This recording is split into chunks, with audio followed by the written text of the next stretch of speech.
Friends and fellow Democrats, I come to you today, still emotionally reeling and hurting, like most of my fellow Americans, from the tragic events that transpired over the last few weeks in Buffalo, New York, Goshen, Indiana, and Uvalde, Texas. No matter how many times an active shooter terrorizes a public venue, place of worship, or a school, these events seem to hurt even more and more each time they happen, and are not just something we could ever become numb to or withdrawn over, nor should we be expected to do so. An attack on innocent and harmless human beings, from the eldest of us to the youngest of us, is an attack on all of us. We can never let any of this ever be accepted as normal. Personally speaking, I get worse and worse with each new occurrence. As a teacher, this hits too close to home.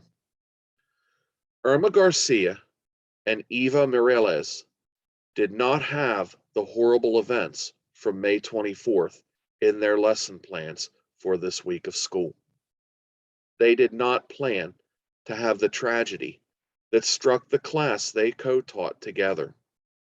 They did not plan to have their lives, as well as the lives of their students, currently taken, cruelly taken, with only 2 days left of the school year.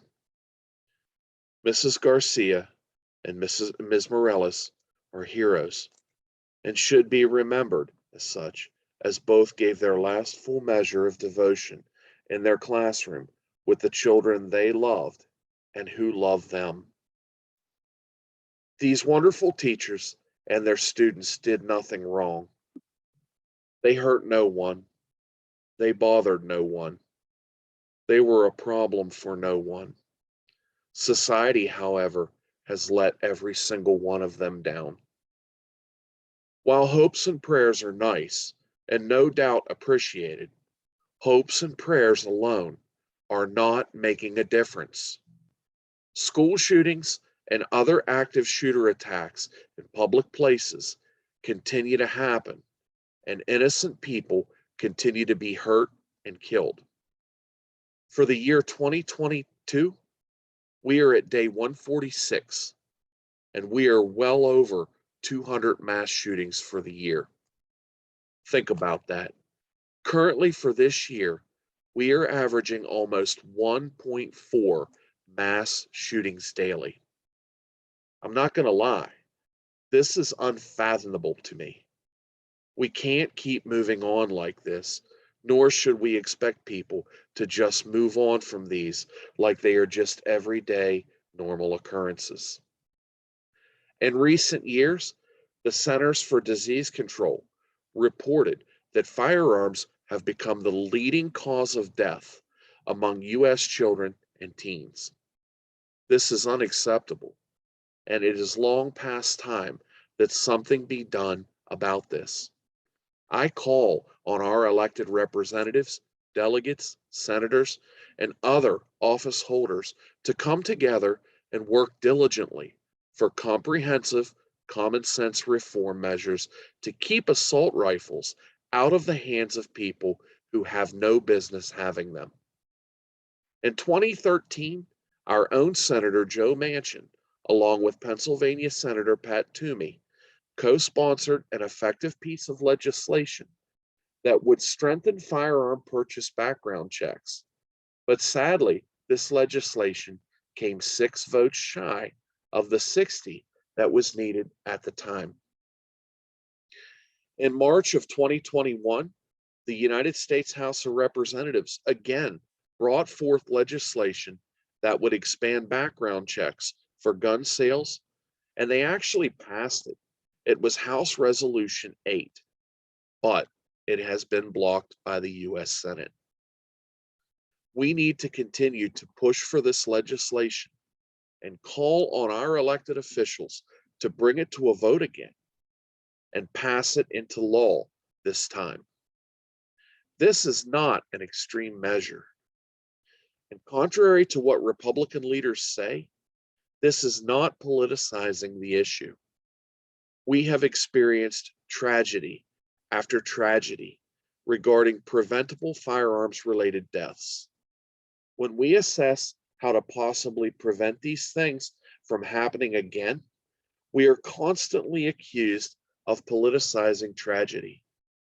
The truth is, doing nothing to possibly prevent these tragedies from happening again and only consoling those affected by these tragedies with hopes and prayers is nothing more than discourteous and condescending inaction and a cruel way to cover up the fact that regular people are not as important as gun lobbyists and super wealthy donors who bankroll political campaigns in exchange for politicians doing nothing to help create a safer society for everyone, including us regular folks.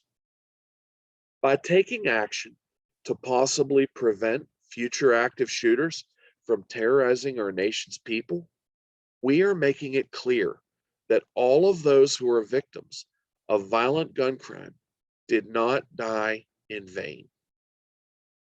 Just to remind you, we're only talking about more effective background checks here.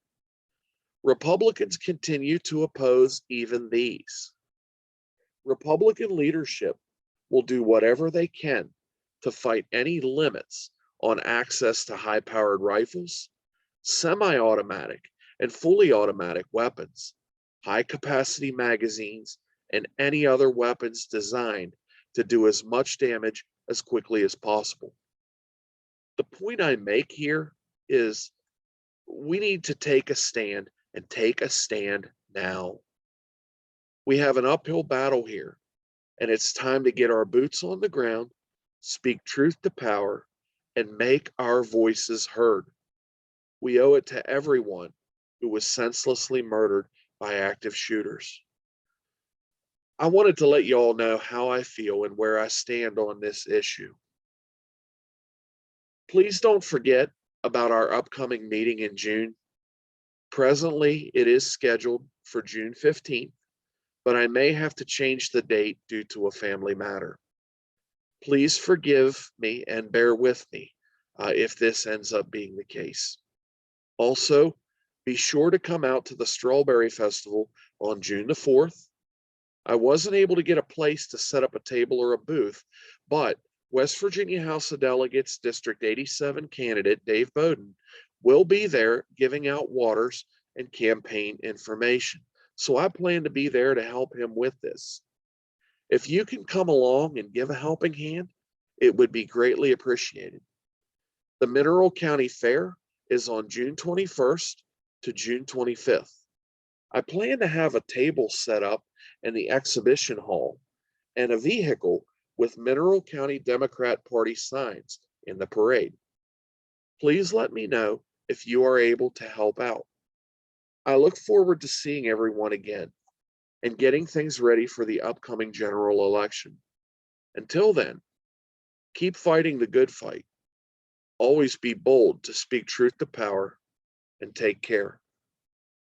God bless all of you.